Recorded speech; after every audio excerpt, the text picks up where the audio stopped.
애니메이션을 좋아하지 않더라도 어릴 적 언젠가 한 번쯤 봤던 영화 이웃집 토토로는 1988년에 개봉하여 34년이란 긴 시간이 흘렀지만 여전히 많은 사람에게 사랑받고 있습니다.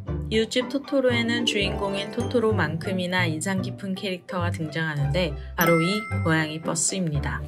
고양이라는 사기적인 컨셉과 빠른 속도로 토토로를 태우고 다니는 모습, 그리고 영화 마지막에 사라진 메이를 찾는 데 직접적인 도움을 주었기 때문에 두꺼운 마니아층을 보유하고 있는 캐릭터입니다. 볼 양쪽으로 길게 미소 짓는 모습은 토토로와 닮기도 했지만 이상한 나라의 앨리스에 등장하는 채셔캣을 떠올리기도 합니다. 또한 토토로를 태우고 다니면서 마치 버스와 같은 모습으로 밤에는 눈이 자동차의 헤드라이트처럼 빛나며 앞을 밝혀줍니다.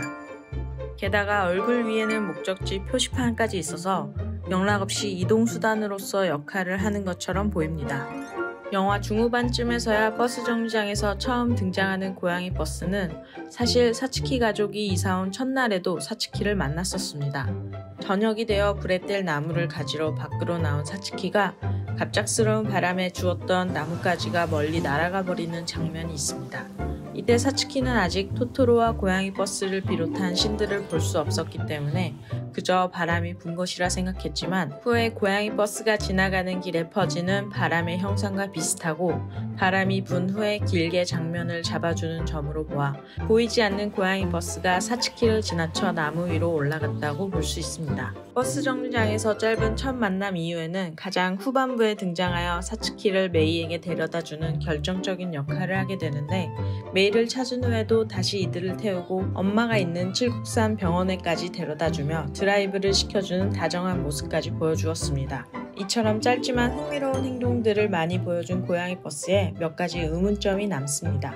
먼저 토토로를 태우고 다니며 버스 행세를 하는 것인데 영화를 보면 토토로는 하늘을 날 수 있어서 고양이 버스와 같은 이동수단이 필요하지 않지만 토토로는 고양이 버스를 정류장에서 기다리는 듯 보이며 한술 더 떠서 고양이 버스는 정류장에 정차하며 기다렸던 토토로를 태우고 출발합니다.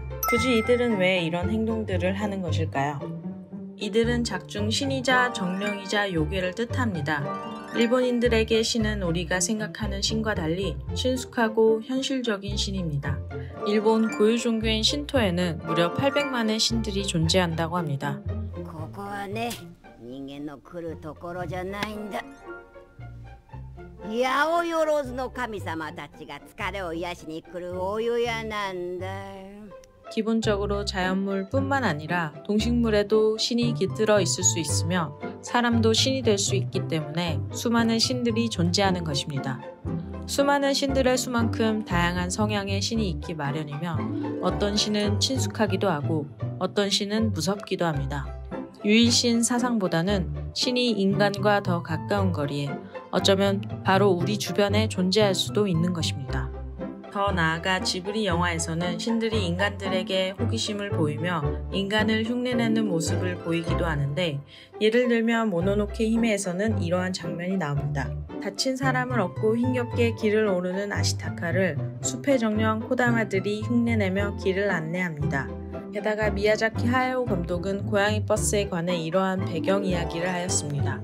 고양이 버스는 원래 고양이 요괴였지만 인간들이 무언가를 태우고 다니는 모습이 재밌다고 생각했기 때문에 버스를 흉내내고 다녔고 버스를 흉내내기 전에는 가마를 흉내내고 다녔다고 합니다. 즉 토토로와 고양이 버스 모두 인간을 흥미로워하는 신들이며 인간의 어떤 행동들을 따라하는 일종의 놀이를 했다고 볼 수 있습니다. 덧붙여서 미야자키 하야오 감독이 말한 고양이 요괴는 일본 설화에 등장하는 요괴인데 둔갑술이나 하늘을 나는 능력 등 이 요괴의 특징이 토토로 속 고양이 버스에서도 찾아볼 수 있습니다. 마지막으로 가장 의문이 드는 장면은 바로 메이와 사츠키를 태우고 엄마가 있는 칠국산 병원에 데려다 준 것인데 특히 이 고양이 버스의 목적지 표시판을 자세히 보면 칠국산 병원 글자 중 마지막 글자의 위아래가 뒤집혀져 있는 것입니다. 고양이 버스가 옛날부터 인간을 흥미롭게 관찰하면서 인간들에게 호의적인 성격인 점을 고려한다면 자매를 병원에 데려다 준 것 또한 자연스럽게 느껴지지만 굳이 마지막 글자를 뒤집어 표시한 감독의 의도는 조금 생각해 볼 필요가 있습니다. 미야자키 하야오 감독의 세계관에서는 기본적으로 신의 세계와 현실은 차단되어 있고 각각 서로의 영역이 있습니다. 센과 치히로의 행방불명에서도 세네 가족이 신의 영역에 들어가면서 생기는 이야기를 담고 있죠.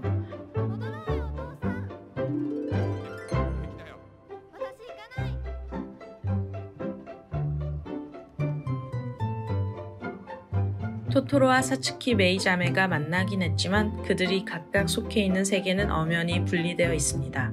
메이가 처음 토토로를 만난 날 잠에서 깬 후 사츠키와 아빠에게 토토로를 만난 이야기를 하며 같이 토토로 굴을 찾아보려 노력했지만 더 이상 입구를 찾을 수 없었고 간밤에 토토로들과 함께 밭의 씨앗을 하늘을 뒤덮을 만큼 큰 나무로 자라게 하였지만 어쩐지 바로 마당을 바라볼 수 있었던 아빠가 전혀 보지 못하였습니다. 게다가 다음날 아침엔 큰 나무들이 모두 사라져버린 것처럼 같은 공간이지만 다른 차원의 세계이며 동시에 존재하지만 둘은 합칠 수 없습니다. 즉 메이 사츠키 자매가 신들을 만나는 동안에는 신의 영역에 있는 상태였고 그러므로 인간 세계 차원에 있는 칠국산 병원이 아닌 신의 세계 차원의 칠국산 병원에 갔다고 볼 수 있습니다. 이러한 이유로 마지막 글자가 뒤집혀 표시되었고 병원에 찾아간 자매를 부모님은 볼 수 없었던 것입니다. 이렇듯 고양이 버스 속에는 숨겨진 의미와 설정이 많이 있었기 때문에 더욱더 많은 사람들에게 관심과 사랑을 받았는지도 모르겠습니다.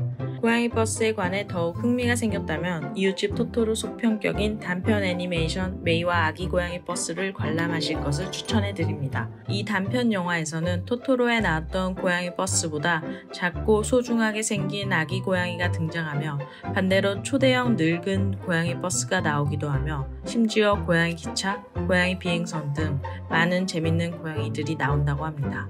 물론 이를 보기 위해 도쿄에 있는 지브리 미술관에 직접 방문해야 하며 항상 상영해주는 것이 아니라 매달 다른 단편 영화들과 로테이션하며 상영해준다고 하니 타이밍을 잘 맞추어 방문한 다음에 관람하시기 바랍니다. 또 이곳은 완전한 예약제이기 때문에 반드시 예약할 것을 추천해드리며 사실 이마저도 코로나 때문에 외국인 매표는 잠시 중단된 상태인 것 같습니다. 코로나가 풀린 후 운 좋게 지브리 미술관을 방문할 기회가 있다면 그곳에서 거대한 고양이 버스 인형도 만나볼 수 있습니다. 오늘도 영상 시청해주셔서 감사합니다.